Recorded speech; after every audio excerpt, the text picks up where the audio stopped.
கோவிலுக்கு போனப்போ நான் என்னென்ன வாங்கினேன்னு பார்ப்போமா, இந்த குட்டி க்யூட்டான செராமிக் ஜாடி. இதோட ப்ரைஸ் வந்து ரூ. 60. பார்க்கவே அவ்வளோ அழகாக இருந்தது. பட் ஆனால் இதை நான் வாங்கலை. அக்காக்காக தம்பி வாங்கியிருந்தான். நானுமே வாங்கலான்னு தான் இருந்தேன். பட் ஆனால் அம்மா இதெல்லாம் எப்படி யூஸ் பண்ணுவாங்கன்னு தெரியல, உடச்சிட்டா என்ன பண்ணுறதுன்னு வாங்கலை.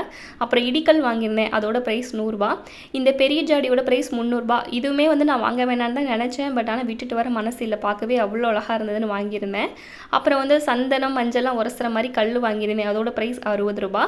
அப்புறம் வந்து இரும்பு தோசைக்கல் குட்டியாக வாங்கியிருந்தேன். ஆம்லேட் ஆஃப் ஆயிலாம் வந்து தனியாகவே அதில் போட்டுக்கலான்னு. ஏன்னா சப்பாத்தி சுடுற கல்லில் ஆம்லேட் போட்டு வாஷ் பண்ணாலுமே சப்பாத்தி சுடும் போது ரொம்ப ஸ்மெல் அடிக்கிறதால அதுக்குன்னு தனி கல் வாங்கிட்டேன். எல்லாத்தையும் வந்து வாஷ் பண்ணி எடுத்து வச்சுட்டு இருந்தேன்.